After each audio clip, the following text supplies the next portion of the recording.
Hey guys, tonight we're diving into the misty forests and smoky kitchens of 17th century France, where the chill bites before dawn and your hands are stained with mugwort rosemary, and maybe just a little bit of fear. You're not a noble. You're not a priest. You're one of the many forgotten women alchemists, tending the sick, brewing strange concoctions, and constantly side-eyeing your neighbors, because any day now, someone might accuse you of witchcraft for fixing their arthritis. So before you get comfortable, take a moment to like the video and subscribe, but only if you genuinely enjoy what I do here. And please let me know in the comments where you're tuning in from and what time it is, is it bedtime or are we pretending? Now dim the lights, maybe turn on a fan for that soft background hum, and let's ease into tonight's journey together. You wake to cold air pressing against your face, your wool blanket heavy and damp from the stone floor. The fire's gone out. Again, your back aches from a straw mattress that's more lump than cushion, and the first sound you hear is the coughing of a neighbor through the thin cottage walls. No roosters crow yet. The world's still ink black outside, but you already know if you want the good herbs, the morning kind that hasn't wilted in the sun, you need to get moving. You wrap your threadbare shawl tighter, tuck your satchel under your arm and step into the forest mist. Dew clings to your skirts. Mud pulls at your worn shoes. Every snapped twig sounds louder than it should, like even the woods themselves are holding their breath. You need wormwood today. And feverfew. Maybe a sprig of St. John's wort if the friar hasn't over-harvested it for his apothecary. There's no formal training for you, no university. No scrolls handed down by white-robed teachers.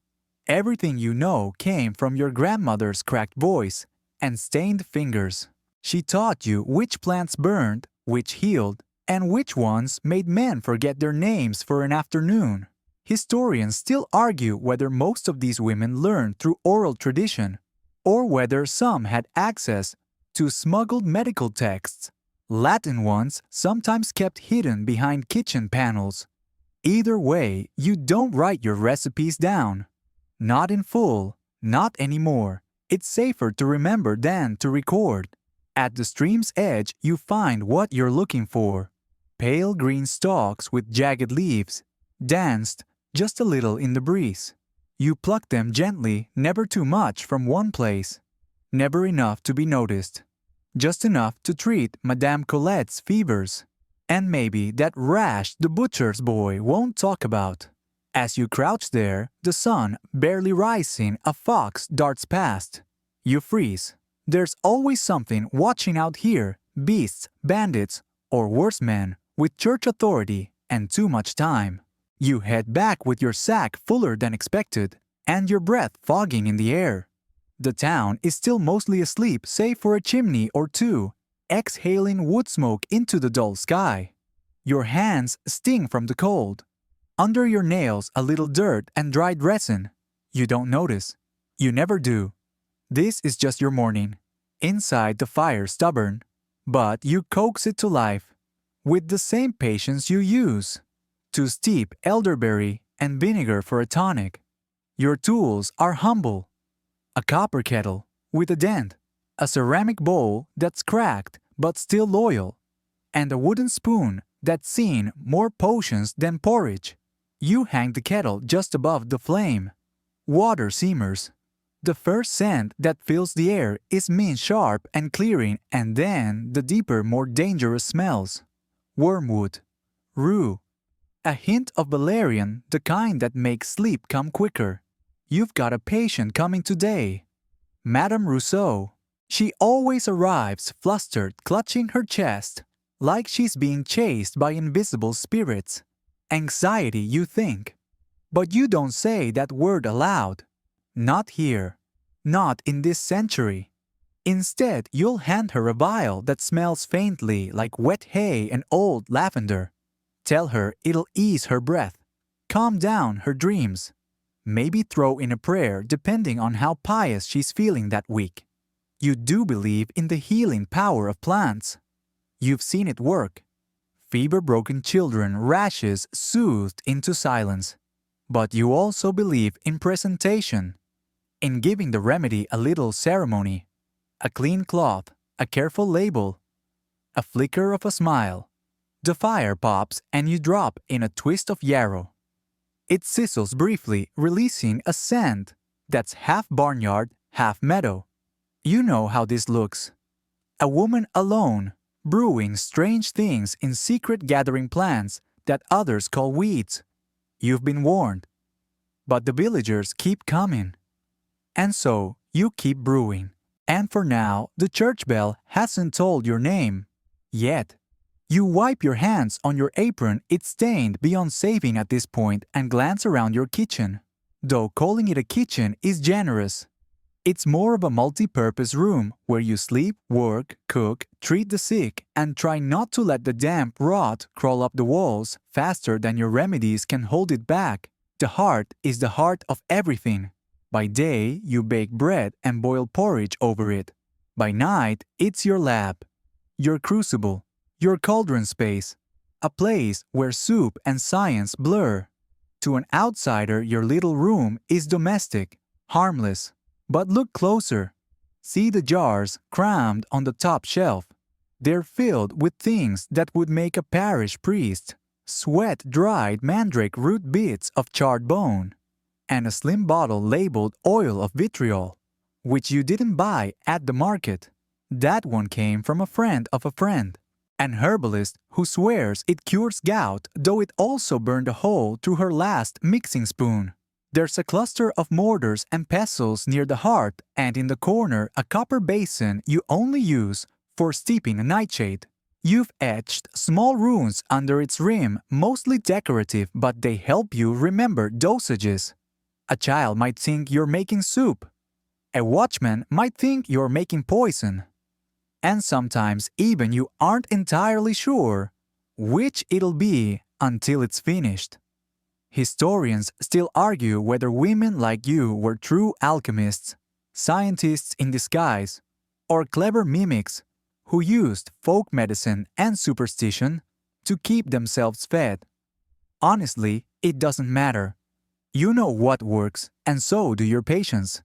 You set out your ingredients for the day's main remedy, a heart tonic for an old sailor who insists he's dying, though it might just be too much wine and too little walking.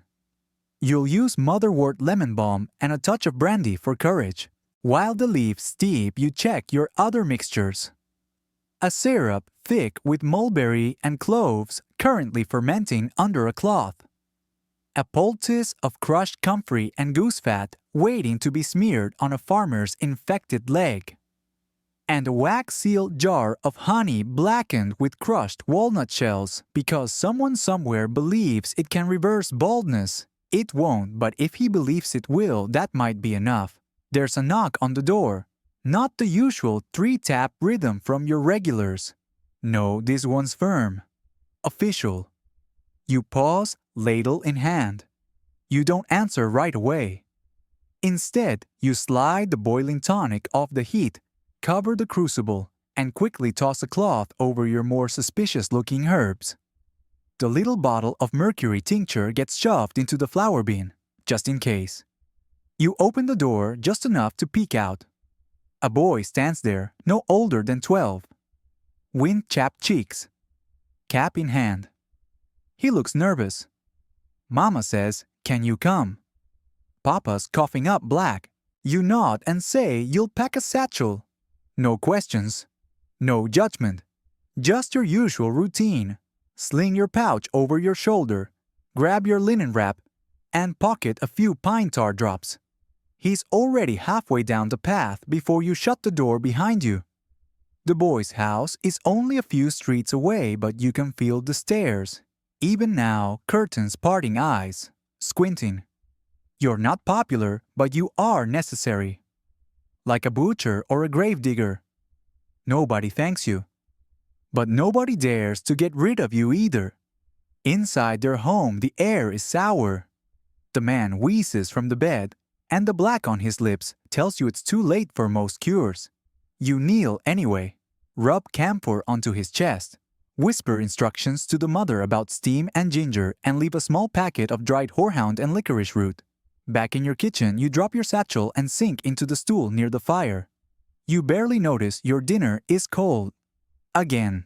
In the evening, you set up for one of your riskier brews. A salve for skin, boils. This one calls for beeswax, goose grease, and powdered brimstone, which isn't exactly street legal without guild approval. You grind it carefully, humming under your breath. Your grandmother's tune. It's part habit, part shield. You think back to her tiny cottage, the shelves of labeled jars, and the way she could make a room fall silent just by stepping into it. She never wrote anything down. She said the ink was for the rich and the reckless. You remember watching her one winter's evening stirring a pot with something thick and green while warning you, half joking, half not. If they catch you with too much knowledge, they'll burn you like dried sage. You didn't believe her then. You do now. The salve begins to solidify, and you pour it into tin pots. Wrap them in linen. Tuck them under the bench. You'll say it's for dry skin if anyone asks. You glance at the door again, your stomach coiled tight. The boy's knock reminded you every visitor might be the last, before the wrong person takes notice. And yet, you keep brewing, keep healing, keep dancing that careful line between doctor and devil, because someone has to. You sit by the fire as dusk settles, the last scraps of sunlight glinting off your jars. You're too tired to eat, too restless to sleep. You sip from a cup of lemon balm tea, bitter and comforting, and think about how your role in this village changes, depending on who's asking. To the old woman who broke her hip in spring, you're a healer. To the midwife you sometimes work beside, you're a help. To the magistrate, you're a useful nuisance. And to the priest, well, that depends on whether he's been sick lately. You never intended to become this figure. This is in-between person. Not quite respected, not quite reviled. It just happened. Slowly. One tincture at a time. At first, it was childbirth. That's how many of you begin called in, when screams echo through a cottage and men flee outside in terror. You've seen birth dozens of times. Breech births, bleeding mothers, tiny silent infants who need coaxing with heat and breath, and once, memorably, a feather and some goat's milk. You learn quickly that the church might tolerate a midwife, but start healing men and people get uneasy, as if your hands have no right to touch anything outside the womb. Historians still argue whether female healers in your time were accepted community members or always seen as threats in waiting. The truth as you live it is murkier. You're a paradox wrapped in a petticoat. You're the one they whisper about and the one they run to when the fever hits. Today, a woman came by Anne from the mill. Her son can't stop scratching. His skin's red and blotchy and no one else will get close to him. You gave her a cooling paste and a warning to boil all the linens. She left you a loaf of bread and some goat cheese. Not money, but thanks. And it's thanks like that that keep you going. Not that thanks protect you. Word travels fast in small towns, especially when you're a woman who owns too many books and not enough modesty. You've tried to play the part, cross yourself at church, say the proper things at the market, but still you hear the stories how you were seen talking to a raven in the woods, or how your tinctures made a man too cheerful, and now they say it's love magic. You chuckle to yourself at that one. If you truly mastered love magic, you wouldn't be sleeping alone with a room full of pickled roots and dried snakeskin. Still, you're careful. You hide your best remedies behind false bags in drawers. You bury questionable ingredients under sacks of flour. And you always check the direction of the wind before burning anything that smells like sulfur. Tonight, as you clean your tools, you remember Elise, another woman like you a few villages over. She wasn't lucky, caught mixing something unnatural. claimed she was helping a child with a cough. They burned her journal in the town square. She vanished shortly after. You write to her sometimes. Not real letters. Just lines scratched onto scraps of parchment tucked into hollow trees in the woods. You like to imagine she's still out there, watching, smiling, brewing. Your fingers trace the lip of a glass vial. Inside a faint shimmer, a powder you only use in rare cases. Some say it's a powdered unicorn horn. It's not. It's crushed oyster shell and chalk. But presentation matters. If people believe in miracles, sometimes the body follows suit. That's another thing you've learned. Healing is half science, half theater. If you want a cure to work, wrap it in ribbon. Speak softly. Use phrases like ancient wisdom or the spirits are aligned. Even the skeptics lean in closer when you do. You've walked a long, strange road from midwife to something else. Something people don't have a proper word for. Healer, alchemist, heretic. They say alchemy is about turning lead into gold. But you know better. It's about turning fear into faith, sickness into strength, death into a delay. And your tools are not crucibles and retorts.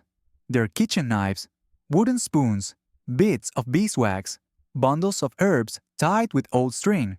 Your transformations happen not in towers, but over hearts, in secret, in silence. Once a nobleman's servant came to you at night. Her master had stomach troubles. You gave her fennel seeds, ginger root, and a carefully wrapped parchment of instructions. She returned a week later with a silver coin and eyes full of quiet gratitude. He says you're better than his Paris physician. You laughed and took the coin. Then you burned the parchment and never spoke of it again. Every night you stare into the fire, wondering if your cures have bought you another day or made you just that much more visible. You remember what your grandmother used to say as she plucked chamomile in the dark. They don't mind when you mend bones, child, but cure a cough too well, and suddenly you're a witch. You never believed her. Now you live by it. Still, you clean your vials, restock your pouch, and plan tomorrow's work, because people will keep getting sick, and you will keep being needed, until the day someone decides you're not. The sun rises the next morning, but the light doesn't reach very far inside your cottage. The shutters stay closed most days now, not just to keep out the wind, but to keep our eyes. You sit at the table hunched over a scrap of vellum, sketching a small lunar calendar in the margins of a recipe. You track the moon phases not for superstition, though some certainly think you do, but because certain herbs like mugwort and dittany seem stronger when picked at certain times.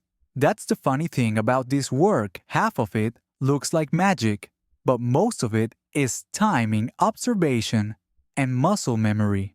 You rub your temples exhausted already. You were up past midnight crushing dried mandrake root for a woman who's been trying to conceive for years. You had to do it in silence, grinding ever so slowly to keep from waking the neighbors. The dust still clings to your sleeves. You go to the cupboard and pull down a linen-wrapped bundle. Inside are your field notes coded, of course. You use symbols no one else knows. A drawing of a fish means licorice. A spiral means grind it fine. The shape of a crescent moon beside a date. Use that herb only after dark. Historians still argue whether these secret notations were designed to protect knowledge or to protect the healer herself. Probably both, because while you're no stranger to whispered gratitude, you've seen what happens when curiosity becomes evidence. And you are curious. Always have been. That's your greatest gift and your greatest risk. You open a small tin of dried foxglove petals. Beautiful, deadly, and if used in a dose, thinner than a sliver of nail, remarkably helpful for people with irregular heartbeats. You wouldn't tell anyone you're using it. You just do, and they get better, most of the time. Today, you need something for infection. The baker's apprentice sliced his arm on a rusted hook, and the wound's already starting to smell. You reach for golden seal root and honey, a pairing that draws out wrath like magic, which unfortunately is how some people describe it.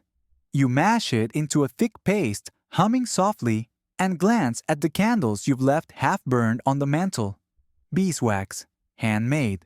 A gift from a farmer's wife last winter. You don't light them for prayer. You light them to see the veins in a leaf better. But that doesn't stop people from assuming otherwise. You remember last month's visit from the bailiff. He sniffed the air like he was hunting for brimstone, and eyed your dried herbs like they might leap from the rafters. Asked why a woman like you had so many jars. For preserving food, you said sweetly, though one jar held powdered batwing, not because you believe in magic, but because it helps with swelling in joints when steeped properly. He left without incident, but you felt his suspicion ever since. The air grows tighter when you walk by him in the market. And yet, people keep coming. This afternoon, you're visited by a woman wrapped in layers of lace and wool, her shoes, too fine for your muddy path. You know this type. Gentry, possibly noble, desperate, always desperate. She doesn't speak until you close the door behind her. Then, in a rush, she tells you about her daughter. Restless, pale, unable to keep food down. The physicians say it's nerves. The priests say it's possession. You just nod and make her a strong tea of valerian chamomile and a dash of licorice bark to soothe the gut and calm the mind. She offers silver. You shake your head. Bring me fresh eggs next time. You know better than to say yes to coin from women like her. You'd rather not have your name whispered at their tables. As she leaves, you catch her glancing at the shelves, at the bundles of herbs strung from the ceiling. Her mouth twitches somewhere between curiosity and disapproval. Be careful, she says softly. You are. You always are. That evening you sit by the window and watch the moon rise through a crack in the shutters. You think of how many women must be doing what you're doing right now. Hidden alchemists, quiet healers bending over pots and pestles, praying the wind doesn't shift in the wrong direction. You think of Margot, who lived by the river and was caught with too many books. Of Claire, who made a tonic that cured the constable's son, and was hanged a year later for interfering with the Lord's will. You wonder if they tracked the moon too. You crush a few dried rose hips between your fingers just for the smell. Then you set a kettle on to boil, grind some mint and fennel for your digestion, and whisper a little rhyme your grandmother used to sing as a lullaby. Rue for the fever sage, for the cold wormwood, for secrets best never told. You say it to yourself because no one else remembers it. No one else remembers her, or you. Not unless you leave something behind. You reach for your vellum. Begin sketching again. A new recipe coded carefully. Annotated with time, temperature, and moonlight. Maybe someday someone like you will find it. Maybe it'll save them. Or maybe it'll burn. Either way, you keep writing. Because healing doesn't stop. And neither do you. The next morning arrives, wrapped in gray fog, and with it a feeling you know all too well, unease. You wake with your limbs heavy as if your body already knows trouble's coming before your mind catches up. You stoke the fire, set the kettle on, and try not to notice the silence outside. Too quiet. Even the birds seem cautious today. While the water heats, you gather herbs from their drying strings above the hearth. Calendula. Thyme. A handful of nettle. But your hands pause over the bundle of rue, bitter and pungent, a plant that walks a fine line between healing and warding. You pluck a sprig anyway, just in case. You remember something your grandmother once said, when the church starts asking questions, don't answer with truth, answer with bread, meaning feed them, flatter them, and for the love of God, don't tell them what's really in yourselves, because you know what happens when they get suspicious. The church doesn't burn you right away. It burns your reputation first. Today, it begins with a sermon. You hear the bells toll from the chapel and decide not to go. You usually make a token appearance. Sit near the back, avoid eye contact, and bow your head at the right times. But today, no. Your bones hum with a warning. Around midday, a neighbor passes by with a loaf of dark rye. She doesn't meet your eyes. The priest said there are false healers among us. He said the devil makes himself sweet with honey and herbs. You nod. Thank her for the bread. Close the door quietly. Historians still argue whether the church's opposition to folk healing was about theology power or simply fear of what they didn't control. Probably all three. One thing's for sure, your kitchen makes them nervous. A woman who works with tools they can't see and knowledge they didn't grant, that's dangerous. And the thing is, you're not even sure what you believe anymore. You've seen herbs work when nothing else could. You've seen prayers fail. You've seen men in robes mutter Latin, while women bled out in childbirth. You've seen a poultice of marigold and beeswax draw infection out of a festering leg that the town doctor wanted to amputate. You've seen miracles, yes, but they've usually smelled like vinegar and rosemary. And still you tread carefully, because you know exactly what's not allowed. You're not supposed to brew anything stronger than sage tea unless it's blessed. You're not supposed to read anything that wasn't written by a man. You're not supposed to know the Latin names for plants, and you aren't supposed to distill spirits without a license from a guild you'll never be allowed to join. Yet, here you are, with a copy of Physica by Hildegard of Bingen hidden under your floorboards, and a copper still tucked into a corner of the pantry behind the onions. You don't do this to rebel. You do it because it works. Still, you know that people like you make easy targets. Women without husbands. Women with secrets. Women who ask questions instead of just saying amen. So you keep your head down mostly, but sometimes you slip. Like last week when you gave a woman a tea that stopped her monthly bleeding. A quiet, urgent request. You didn't ask questions. You just handed her the wrapped pouch, told her how to steep it, and warned her about the cramps. You didn't tell her what was in it. Pennyroyal parsley seed, a whisper of wild ginger. And you didn't write it down. But now she hasn't come back. And you're starting to worry. You glance toward the cupboard where you keep your riskier ingredients. That small vial of ergot powder from the traveling herb seller. The bottle is marked only with a star, the one you've never used. You think about burying them or tossing them in the river. But part of you resists. If they come for you, they'll find something whether it's there or not. You might as well keep your tools. And besides, it's not the remedies themselves that frighten them. It's the fact that you know things. Knowledge in this world is a dangerous possession when it comes wrapped in skirts and spoken in a soft voice. That afternoon, a boy comes running breathless and wide-eyed. The priest wants to see you at the chapel. You pretend to cough, say you're ill, ask him to give your regrets. He hesitates, then says he said he'd come to you if you didn't. You sigh, of course he did. You pace the cottage for an hour, sweep the floor, burn rosemary and sage, not for spirits, for nerves. You adjust the bottles on your shelf so they look more like preserves and less like spells. When the knock comes, it's polite. Too polite. The priest is young. Too young to wield the kind of fear he's been taught to carry. His eyes skim your shelves, your fire, your mortar. He smiles. You've been helping many people, they say. You nod. Offer him tea.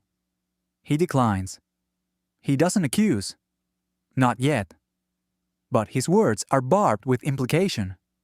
Healing is a gift, but it must come from the right place. You agree. You always agree. He leaves with nothing to condemn you outright. But you know the game. They plant seeds first. Let rumors grow wild. The harvest comes later. That night, you write down 3 more recipes in your ciphered book, just in case. You hide it under the hearthstone beside the tiny sachet of dried lavender your grandmother gave you before she died. You whisper a prayer not to saints or angels but to memory, that it might hold your name when the world tries to forget it. The moon is high by the time your final visitor arrives. You hear the knock barely more than a tap, and know without looking who it is. People like her never come during daylight. You open the door to find a woman, wrapped in velvet and fear. Her veil conceals her face, but her shoes give her away soft leather, too fine for a commoner. She steps inside quickly like the darkness might swallow her whole if she lingers. You don't speak, just gesture to the chair by the hearth and pour her a cup of warmed wine, laced with thyme and honey.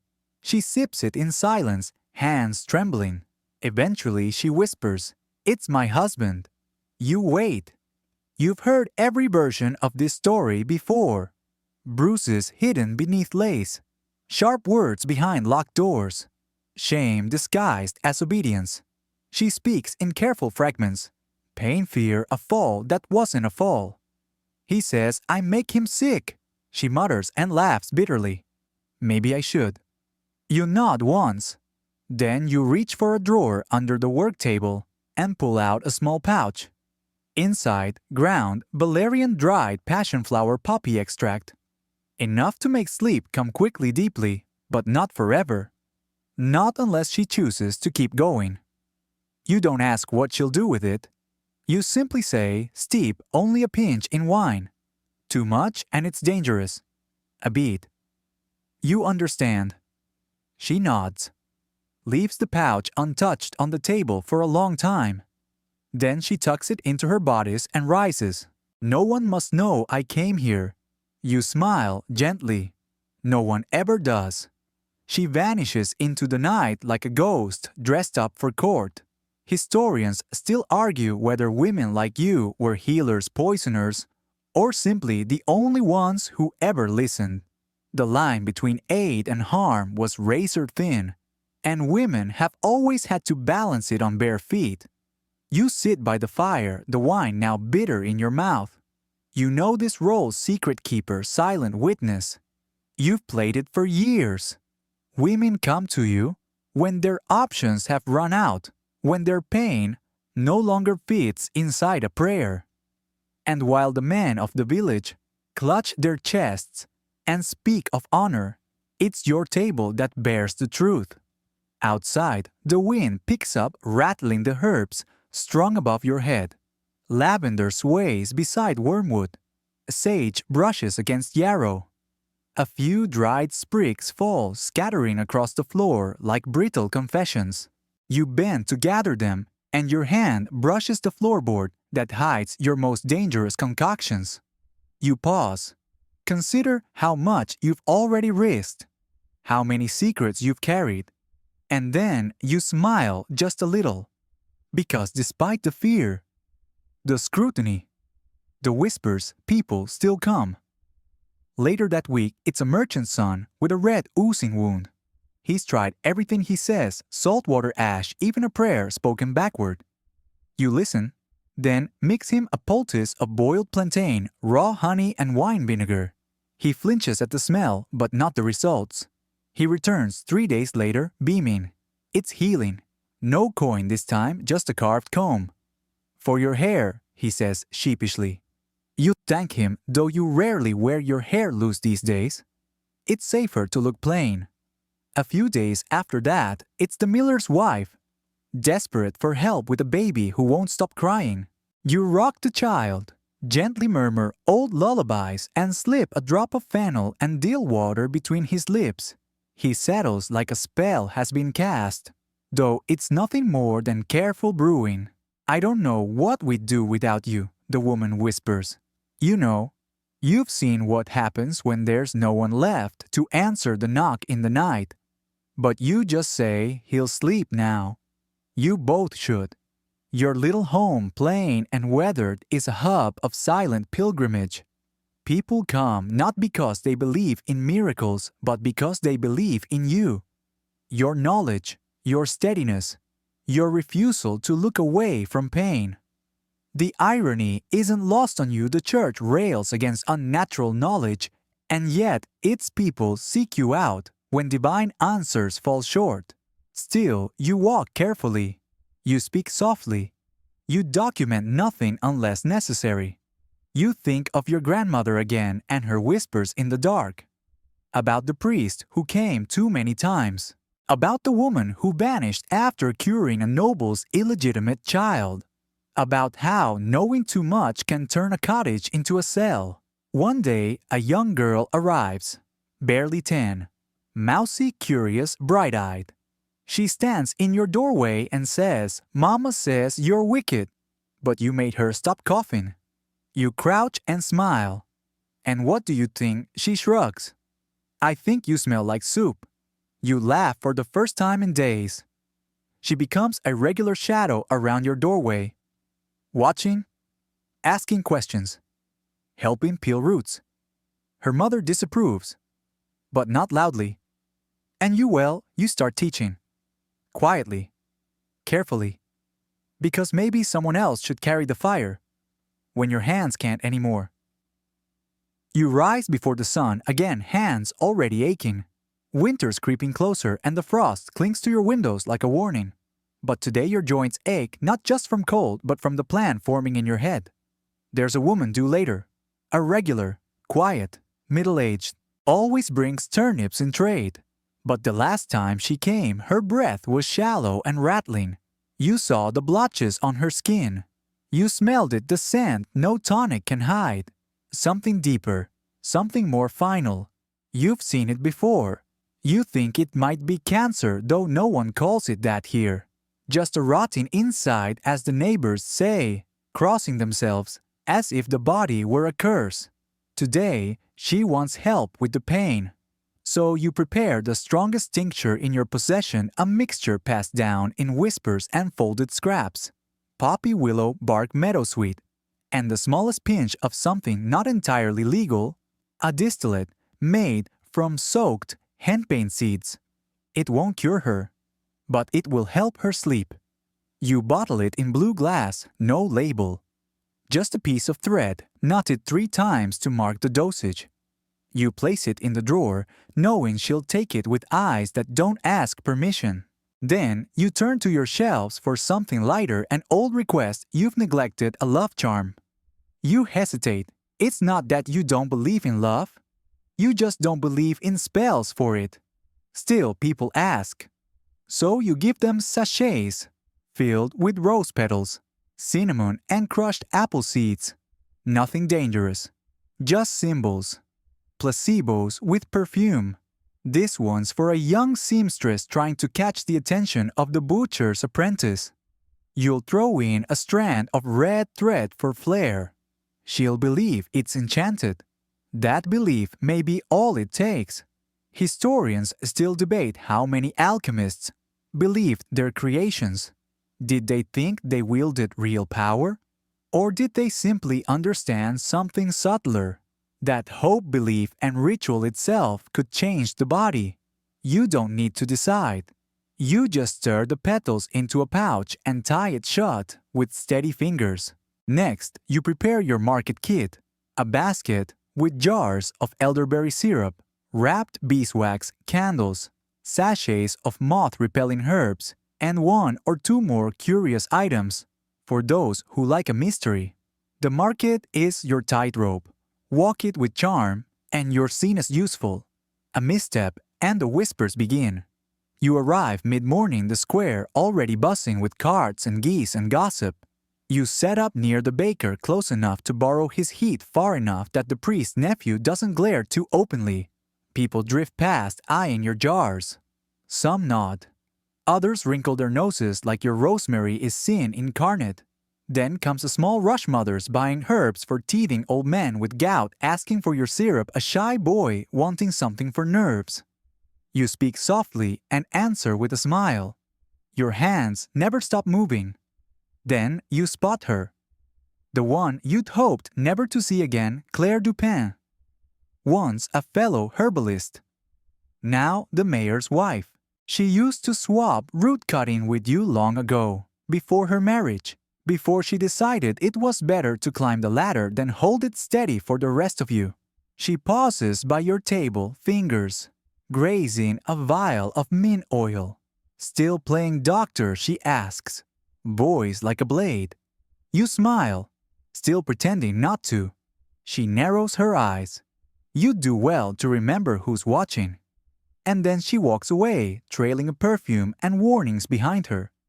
You exhale slowly. Every market day is a performance. And you just dodged rotten fruit being hurled from stage left. Back home, you collapse into your stool. The fire's gone out again. You don't relight it. Just sit there, feeling the weight of your body of the baskets of the words that still cling to your skin like smoke. Later, the woman comes for the tincture. She doesn't speak. You don't offer small talk. Just the vial. Just a nod. She presses her forehead to yours gently like she's passing on something sacred. Then she disappears into the dark. You stare at the empty cup in your hand. You can still smell the herbs, the honey, the hint of danger. You think about the rules, about the things you are and aren't allowed to touch. The limits you are and aren't allowed to cross. And then you write down one more recipe. A new one, yours alone. You hide it where no priest, no mayor's wife, no jealous rival will find it. Because your knowledge is not just for now. It's for whoever comes next. It starts with a cough. Not yours this time, but from someone down the lane. Dry, heart-racking. You freeze mid-stir at your heart. That sound has a shape, a rhythm. You've heard it before, and you don't like where it leads. By afternoon, you know the truth, the plague has returned. Not the kind that wipes out whole towns in a matter of days. Not yet, but the signs are there. The heat in the eyes, the swelling at the neck, the sudden darkening of fingertips. Someone at the edge of town is already dead. They say it was just a fever. You know better. Your heart sings. Because you also know what comes next. Panic. Scapegoats. People like you are being dragged from your homes. In the name of purity and God's mercy. You tie your apron tighter and begin boiling vinegar. The smell fills the cottage, sharp and sour, but comforting in its way. It won't stop the sickness, but it might mask the scent of death. That's the first thing you learn when the last outbreak came through years ago. Smell matters. Death travels on it. And fear, too. You grind lavender rosemary and juniper berries, stuffing them into sachets. You rub your doorframe with garlic paste. You hang brew above the lintel. Not because you believe it'll stop anything, though part of you still hopes, but because it gives people something to see, something to believe in. You're not the only one performing rituals. A woman bangs on your door, frantic, hair-loose eyes wild. She shoves a bundle of cloth into your hands. Inside a baby, burning with fever, barely breathing. You pull them inside without a word. You brew a tea of chamomile, willow bark, and elderflower. Press cool clothes on the baby's head. Drop poppy syrup onto a rag and let the child breathe it gently. You whisper songs not meant for anyone's ears but the walls. The mother sobs. You don't. You've cried enough in your life. By midnight the fever breaks. Not cured, but for now quiet. She clutches your hand like she's holding on to God Himself. You saved her. You don't say anything. Just hand her a pouch of instructions and a bottle of lemon balm tincture. 3 drops at dusk, you say, your voice hoarse. That's the second thing you learned during outbreaks. Control what you can. 1 breath at a time. 1 fever at a time. No promises. Outside church bells toll for someone else. The sound cuts through the air like a blade. Historians still argue whether plague responses in rural France were based on science, faith, or fear. Or you don't have the luxury of wondering. You just react. You survive. Because that's what your kind has always done. Outlast the storm-stitched together hope from herbs and boiled rags. Later that week, a boy shows up with sores along his arms and swelling behind his ears. He can barely speak, but he's still standing. That's something. You send him away with yarrow tea and a clove-studded sachet to hang around his neck. He doesn't know what it means, but it makes him feel seen. You brew your tonic strong and dark, a mix of bitter bark and wine. You sip it between tasks, wondering how long before it finds you. Because that's the third lesson you learn eventually. The plague comes to everyone. It doesn't care if you wear robes or rags.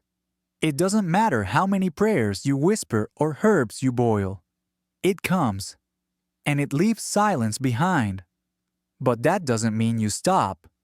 So you keep tending, keep mixing, keep facing the sick when no one else will. The local priest organizes a public prayer circle in the square. People wear garlands of garlic and carry candles. They don't invite you, but they do glance your way. Some with thanks, some with suspicion. You know the look in their eyes, the one that says, "You must be protected by dark forces if you're not sick." You stare back steady, because the truth is you're terrified. But you also know how to manage fear, how to mold it into something useful, into a salve, a ritual, a rhyme. That night you sit by your hearth with a fresh bundle of rosemary in your lap. You crush it between your palms and breathe in deep until the sharp scent pierces your sinuses and wipes the grief from your throat. You speak aloud. To no one. If I go, someone must remember. Then you open your book again, the hidden one, and write down everything: what worked, what failed, which herbs soothed, which pains.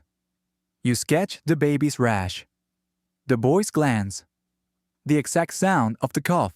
Because the fourth thing you've learned is this: when the sickness ends, people forget. But if you write it down, maybe someone won't.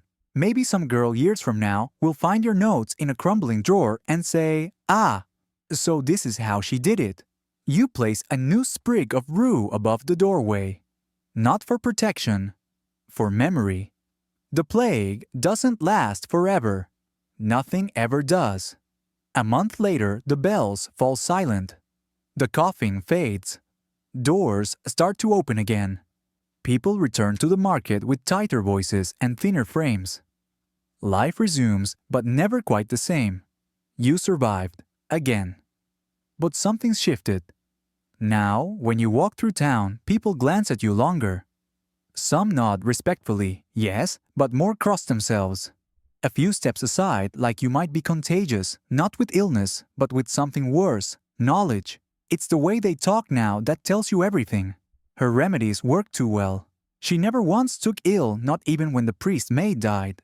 My cousin said she heard chanting. At night, you hear these things, second-hand whispers passed on by children.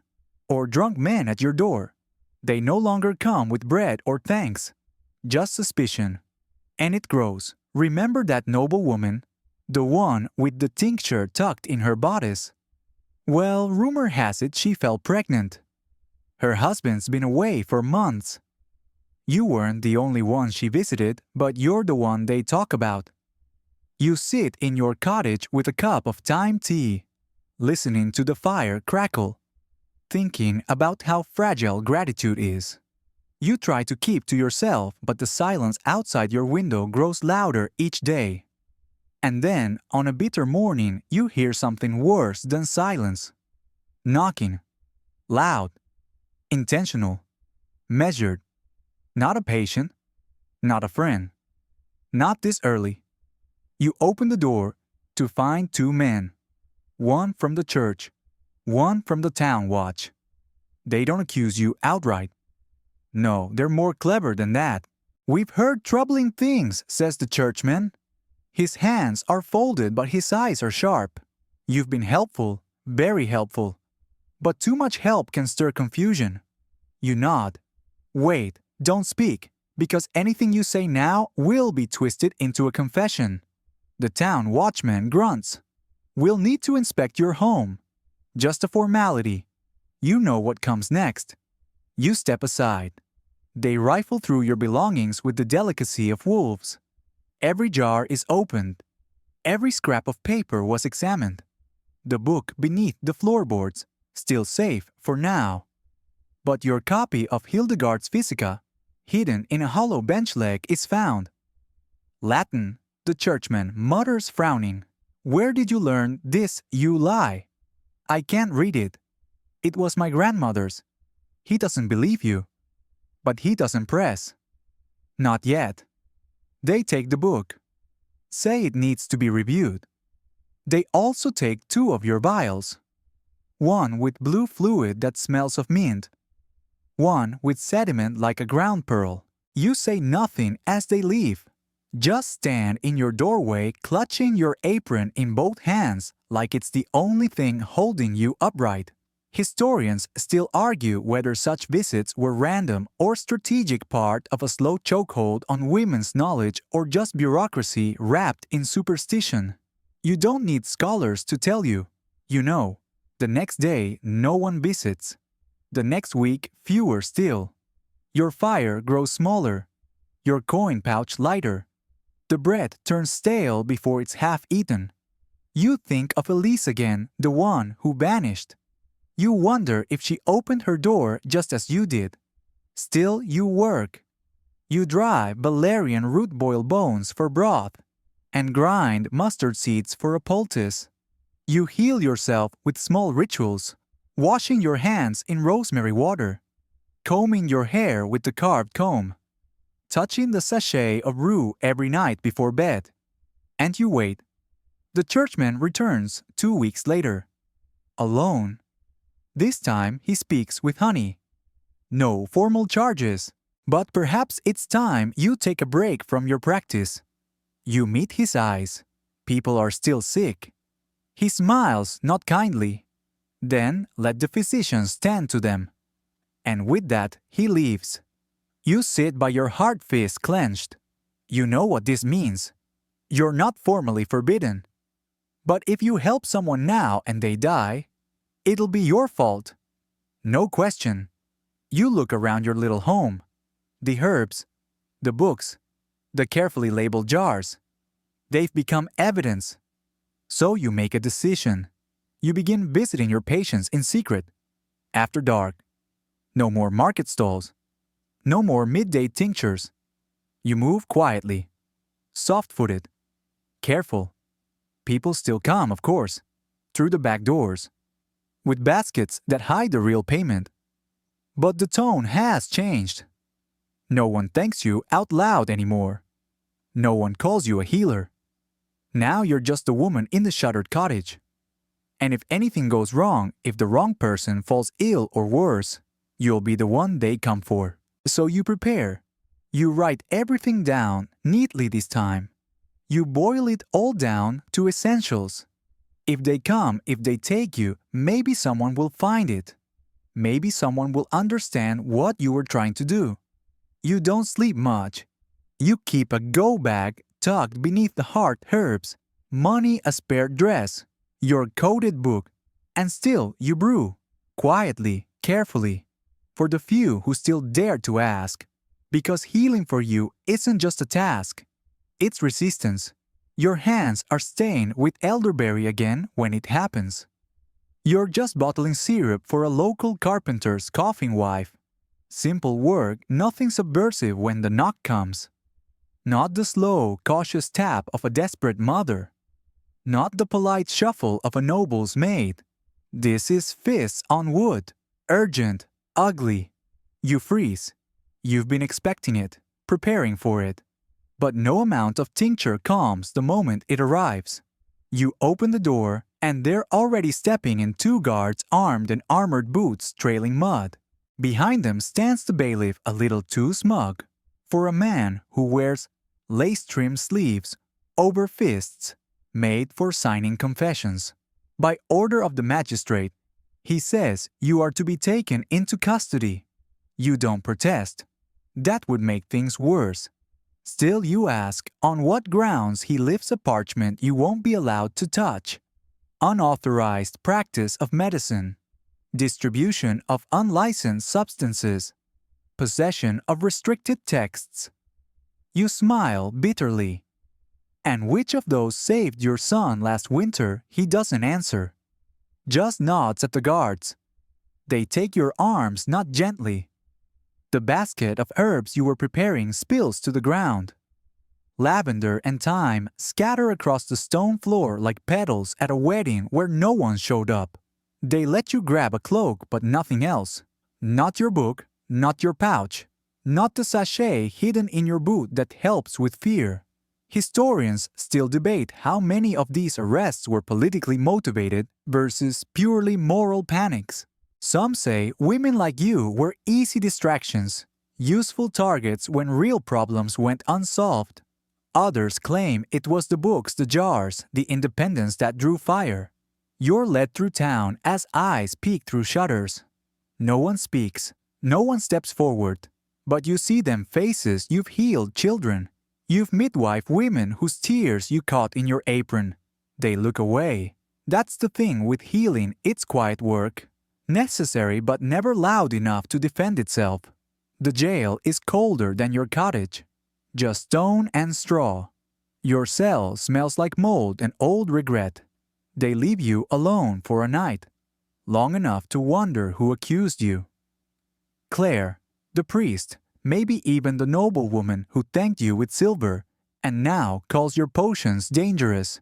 You curl on the straw, aching everywhere. Not just your joints, but deep in your belly where grief makes a nest. In the morning, they bring you to a small chamber. A tribunal. 3 men behind the table. 1 scribes. The other 2 wear crucifixes so large they look like accusations. They question you for hours. About your remedies, your ingredients, your books, your visitors. They ask if you believe in demons. You reply, only the ones that knock. They don't laugh. They pull out your notebook. Not the ciphered one, the simple one with plant names and dosage notes. You wince anyway. They ask what nightshade is for. You say pain. They ask why so many pages are about women's troubles. You say because no one else listens.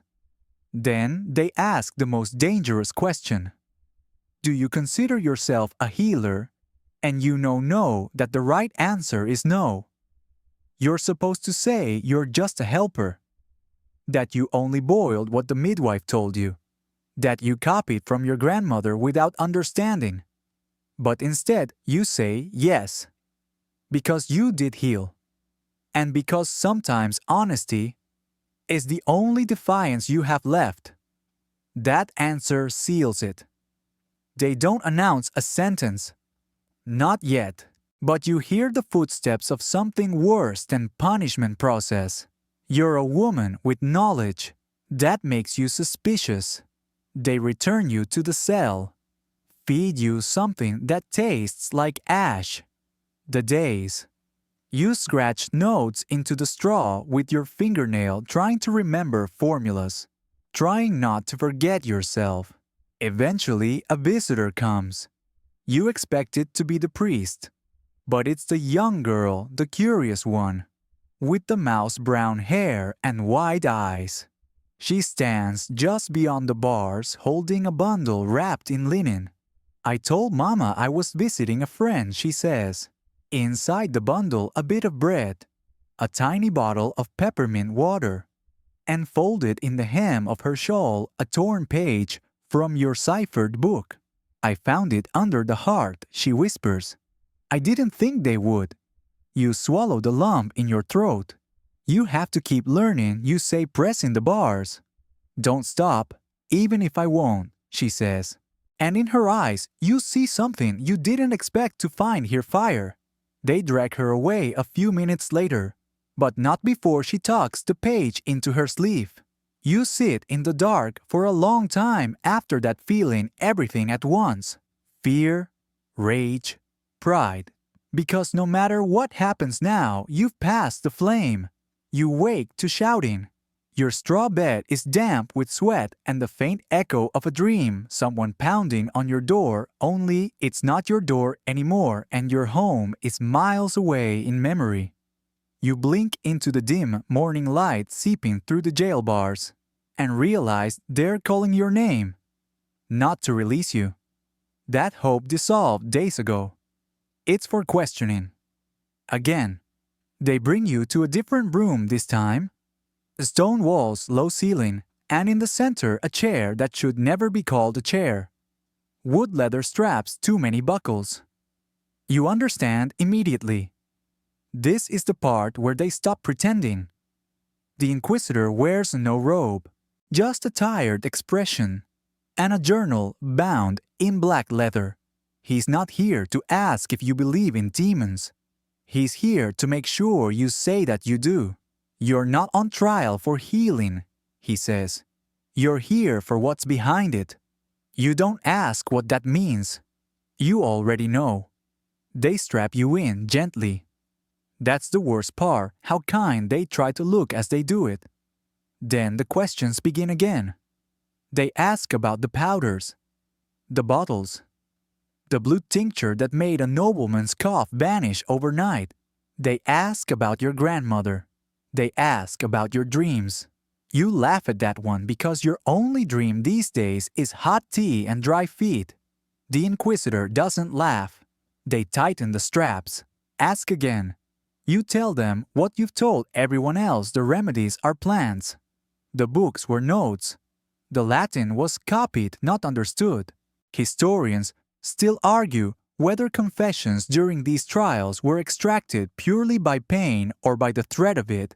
The endless repetition, the isolation, the gnawing fear of what happens when no one believes you. But you know the truth. It's all of it. Pain is only the loudest tool. The most effective is time. They don't break your bones. Not yet. Just wears you down. By the fourth day, you stop answering questions and start asking your own. Why do you fear knowledge so much that earns you silence? And then a slap. They leave you alone in the chair for hours. You hum to yourself quietly. Your grandmother's tune. You hope the girl is safe.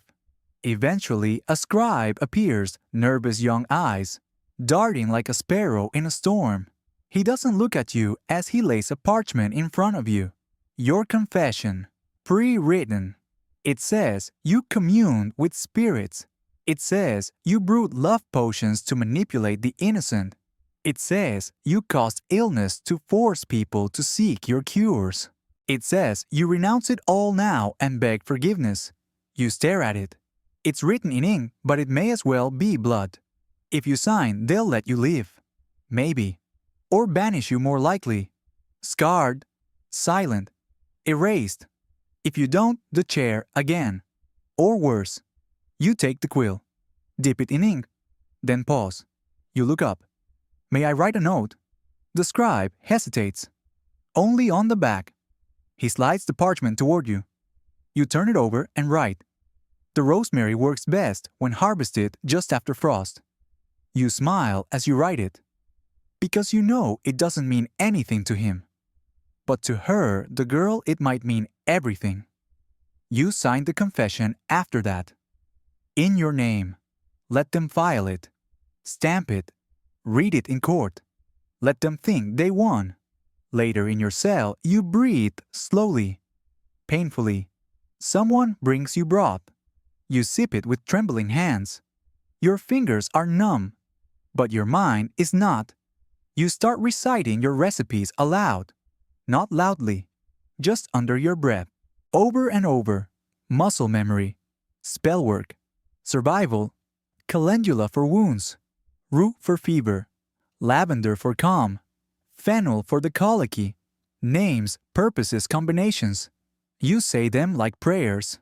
They might strip you of your books, but they can't take your memory. You lie down, arms wrapped around yourself, and close your eyes. Outside, bells ring for Sunday Mass. Inside, you whisper oak for strength, rose for heart, mugwort for the moon. Days pass, or maybe weeks. The stone walls blur together, and the only way to mark time is by the feel of your body breaking down. Your muscles ache from disuse. Your hair tangles untouched. Hunger dulls into something quieter, something that whispers rather than screams. But your mind still sharp. You replay your mixtures in your head. Not just herbs and recipes, but faces. Each patient a page in a book that's only ever existed inside you. The merchant's son with the weeping leg wound. The noblewoman and her whisper-shrouded fears. The baby whose breath caught like smoke in winter. You think of them all because they're the only proof you have now that you did something good. One morning, your cell door creaks open. You flinch out of habit.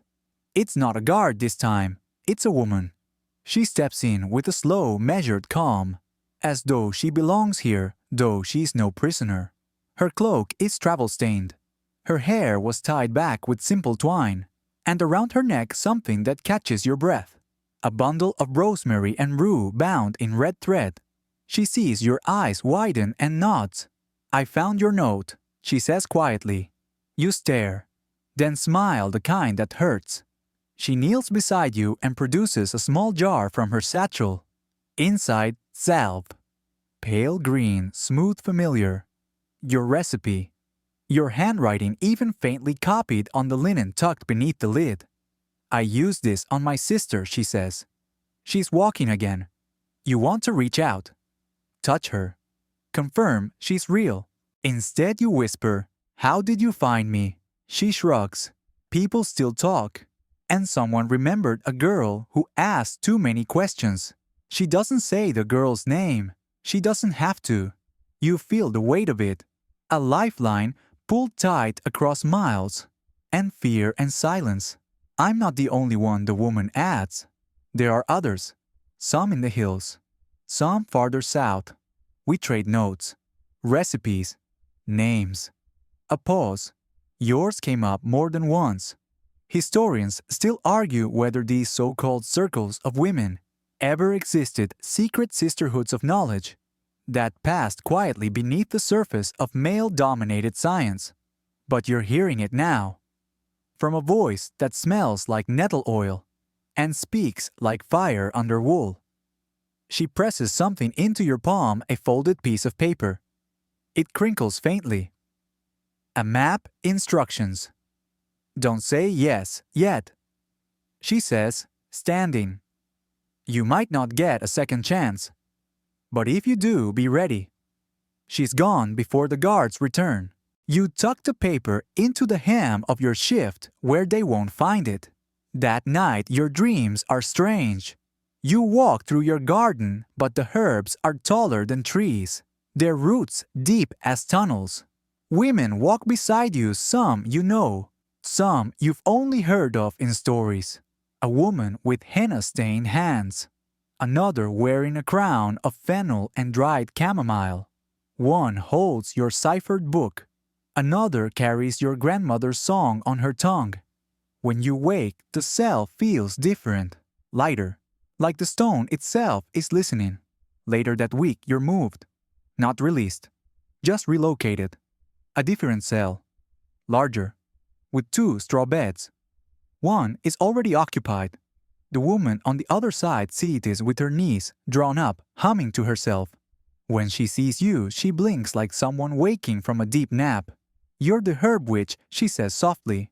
Not as an accusation, just fact. You nod. She chuckles. "Good. They've got me in here for talking to bees." You raise an eyebrow. "I was a keeper," she explains.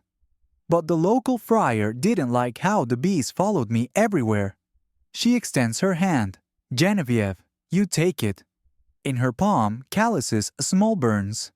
And under her fingernails, a faint green tint. "Algae." She's one of you. She knows. That night you trade whispers. She knows a remedy for frostbite made from mashed onion and bear fat. You teach her the fever leaf tea. She hums lullabies in Occitan. You tell her how to dry mugwort without losing its color. You're no longer alone. The guards don't notice. Or don't care. You're both just women in a cage. But something is happening. Small, silent, like the start of a new infusion. You scratch symbols into the wall now. Codes. For memory. For whoever comes next. Because maybe Genevieve has a sister. Maybe the girl with the rosemary bundle found another teacher. Maybe in the world outside these walls your knowledge has already grown roots. And maybe, just maybe, these walls can't hold it forever. The seasons shift again. You know it by the way the wind snakes through the cracks in the stone, by the watery sun slipping across the bars, by the ache in your hands always worse in autumn. Genevieve keeps track of days by scratching her thumb against a loose brick. You count by remembering recipes. One a day. If you ever repeat one, you know you're losing time. But your mind is sharp. And so is hers. Together you build something. Not with wood or nails, but with words. Whispers. Quiet shares of knowledge like roots stretching under the soil, touching in the dark. She tells you about a woman in Provence who treats burns with crushed poppy seed and sour cream. You tell her how to balance vinegar and salt to preserve hawthorn leaves. She knows bees. You know bones. Together you know enough to fill a book. One night when the guards are too busy drinking to bother with silence, Genevieve produces something from beneath her straw bedding. It's a tiny vial, wrapped in cloth, stoppered tight, smuggled through bread, she whispers. Inside ink. She reveals a quill carved from bone. Birdcage splinter, she says with a smile. Took me 3 weeks. Your breath catches. Then she pulls back a floor tile. Not fully loose, just enough to tuck in a folded sheaf of parchment yellowed blank, thin as breath. You spend the next 2 weeks writing. Not your confessions. Your cures. Your cautions. Your memories. Every scrap of truth they try to tear out of you now blooms in black strokes on a fading page. You codify it, of course. You're not foolish. But anyone who's ever ground foxglove or burned mugwort will know what to look for. By candle stub and fire shadow, you write into the quiet. Wormwood only after moonset. Rue never with feverfew. Lavender for fear, not just sleep. Historians argue whether any of these hidden journals survived, whether women in your position ever managed to document their wisdom from behind stone and iron. But that's not your concern. You're writing like it matters. Because it does. And then one morning, Genevieve is gone. No goodbye, no sound. Just her side of the cell, empty straw, and faint beeswax on the air. You ask the guard. He shrugs. Transfer. But you know better. The kind of transfer that comes with chains and silence. You hold the ink-stained pages tighter to your chest. You want to cry, but you don't. You're tired of crying. It doesn't do what comfrey does. Instead, you bury the parchment deeper. Seal the brick tight again. If you've ever moved, if you vanish like her, maybe someone else will find it. Someone like the girl. Someone who still listens. You whisper Genevieve's name into the wall that night. Then you whisper all the others. Your grandmother. Elise. Claire. Yes, even her, twisted and brittle as she became. And the ones you've never met but feel now deep in the marrow of you. Because there is a lineage here. Invisible. Unwritten. Until now. Outside the world forgets you. Here you make yourself unforgettable. One word, one remedy, one secret at a time. The next day, you're summoned again. Not to the chamber. To the front gates. The guard says nothing as he leads you through a corridor you've never walked. You brace for fire. Chains. Finality. Instead, the magistrate stands with a sheet of parchment. You've been released, pardoned technically, on condition that you never practice healing again, never speak of your time here, never remain within 10 leagues of this town. You ask why he shrugs. Pressure from above, or below, or behind, who knows? You know, it's not forgiveness, it's containment. You're more dangerous inside now. Because someone out there remembers you. Because others might come looking. Because knowledge once released doesn't go quietly. They give you your cloak, a few coins, not your books, not your vials, just your body and your breath, but that's enough. You step into the light blinking like something half reborn. You walk away, not fast. You want them to see you leaving. Want them to wonder where you'll go, what you'll do next. They think they've ended something. They haven't, they've planted it. And it's growing. The road out of town is quiet, packed with frost and hoofprints and the smell of damp pine. You walk with your hood low and your eyes open. Not in fear, not anymore. You're beyond fear now. Your bones ache from the cold, but you welcome it. Every step is a reminder you're no longer behind the stone. No longer bound by other people's silence. You pass no one at first. Just crows in the trees. And the occasional rabbit darting across the path like an omen. You're too tired to interpret. You think of your cottage. Gone now. Someone else will sweep its floors, burn it, or tear it down. You hope they smell rosemary and wonder. You think of Genevieve. Of whether she reached the others. Of whether she kept writing. You think of the girl, the apprentice you never quite had. Of whether she still speaks your name. The ache inside your ribs shifts. It's not sorrow, not quite. It's legacy turning over like something waking. You arrive at a crossroads near dusk. A small inn flickers at the edge of the woods, just firelight and wood smoke, tucked between trees like it's hiding from the world. You step inside. No one looks up. The barkeep doesn't flinch. You buy soup and bread, then take a seat by the hearth. Your boots steam quietly. At the next table, 2 women are speaking softly.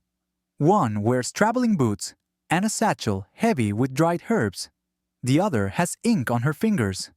You tilt your head slightly listening. Told me she used to treat fevers with meadowsweet and ash bark. Better than the priest's holy water, the other laughs. You say nothing, just smile. Historians still debate how many underground networks of women healers existed if they traded letters, met in secret, and passed on their craft through encoded symbols and songs. There's little hard evidence. But if they could sit here by this fire, they wouldn't call it a legend. They'd call it Tuesday. You approach the bar and ask for a room. Nothing fancy you say. Just a bed and a desk. The barkeep eyes you then nods. You're passing through. You shrug. Aren't we all upstairs? You unpack what little you have. Cloak, empty jar, tiny pouch of dried mugwort, and the paper tucked inside your shift. The one Genevieve left with you. You unfold it for the 100th time. A simple map. A name, La Source. No town marked. Just a symbol you recognize, the alchemical sign for distillation. You trace it with your finger. It might not even be real. Or it might be an entire circle of women waiting to share recipes over firelight. You don't know. But you're going. You set your jar on the table. Rub the rim with oil. Sprinkle salt inside. Then you open the window and let the cold air sweep through, cleansing the space. A ritual. A beginning. You sleep deeply that night. No straw, no shackles. Just wood and warmth and the scent of time rising from your skin. The next morning, you rise early. The road ahead winds into mist and hills and questions. You pack your things in silence. As you sling your satchel over your shoulder, you glance once more at the jar. You leave it behind. Empty but clean. Someone else might need it. As you walk through the village square, an old woman pauses by you. Her eyes scan your face, then your hands. She leans in. I heard there's a woman who makes pain disappear. You pause. Is that so? She nods. They say she vanished. But the wind still smells like her. You smile gently. If you see her, tell her the recipe for comfort is peppermint willow bark and rest. The old woman blinks, then nods once and keeps walking. You step onto the road again. The hills rise ahead, softened by fog. Somewhere in those hills is the place on the map. Or not, doesn't matter. You'll walk until you find someone who needs you. Because that's what you do. You stir the world quietly. And it keeps brewing. The path grows steeper as you ascend into the wooded hills. Each breath draws in pine-wet moss and the faint sweetness of decaying leaves. The cold has settled into your boots, but your body is moving again, not just out of survival, but purpose. You stop occasionally to gather herbs along the way. The old habits return like muscle memory. A clump of lungwort under a beech tree, a thread of wintergreen poking through frost. You hum as you work a quiet tune that used to belong to your grandmother. You don't even notice at first, you're just breathing in rhythm. No one's watching. Still, you tie the bundles with care. By midday, the clouds roll low and gray. Somewhere beyond the next ridge, a thin curl of smoke snakes into the sky. Your heart stutters. Could it be you followed the signs? A stone was laid deliberately across a fork in the path. A thicket parted with unnatural symmetry. A cairn of 3 smooth rocks by a fallen log, subtle, intentional coated. You smile to yourself. The trail ends at a wooden gate, weathered plain, almost part of the forest itself.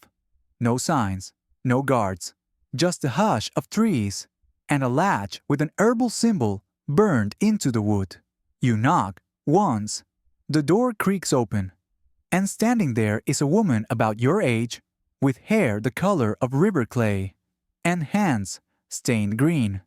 She says nothing, but she opens the door wider. Inside, warmth, the soft bubbling of something brewing, the scent of myrrh and thyme. Jars line the walls, hundreds, maybe thousands. Books stacked to the ceiling. Not a shop, a sanctuary. A table of women turns to look at you. One nod. They were expecting you. No applause, no welcome speech. Just space at the table, a teacup, placed beside a mortar. You sit and begin again. You speak little, just enough to offer a method for preserving rose hips, enough to answer a quiet question about dosing poppy milk. The rest you listen, watch, learn. These women don't wear cloaks or charms. They wear aprons, linen, and scars. Their strength is not loud, but it's here. A sisterhood not sworn but practiced. Historians still argue whether this ever happened, whether outcasts and alchemists found one another in corners of Europe and built quiet havens of healing. Let them argue. You've seen it. You're living it. That night, you sleep on a real bed again. No chains, no straw, just soft blankets that smell like lavender. The windows are shuttered, but the wind outside carries the hush of pine needles and the hush of possibility. As you drift towards sleep, someone knocks softly on your door. You open it. The girl. Not a dream. Not memory. She's older now, barely, but her eyes are the same. I made it, she says. You pull her into a hug, tight and fierce. She's trembling, or maybe you are. In the morning, you show her the mortar. Teach her to grind with her wrist, not her elbow. She listens breathless. Later, she shows you a recipe of her own. Something new, something useful. And so it goes. Days become weeks. The ledger grows longer. The circle is wider. Until one night you sit alone beneath the stars, notebook in hand, and write. If you're reading this, it means we're still alive, still brewing, still passing hands across the darkness, one remedy at a time. Don't let them shame you for your knowledge, or your kindness, or your power. Especially not that. You are not alone. You close the book, tuck it beside the others, and rest. The air tonight is cooler. The fire crackles gently beside you. Your shoulders sink a little deeper into the wool shawl, wrapped around your frame. You let your breath slow. Longer inhale, longer exhale. Outside, the wind moves through the trees like an old lullaby. You can almost imagine the rhythm of a spoon stirring a copper pot, the soft thwack of herbs being chopped, and the gentle clink of a jar being sealed shut. You're not walking anymore. You're not worried about who's knocking at your door. You're just here, in the warmth, with the scent of mint and lemon balm on your skin. The voices of those women past, present, imagined, still float gently at the edge of thought. Not loud, just enough to remind you their stories didn't vanish. Neither did yours. So you let go of the last trace of tension in your hands, in your shoulders, in your jaw. And you whisper to yourself, not with fear but with peace, I am still here, still brewing, still sacred. Let the night hold you now. Let the quiet keep you.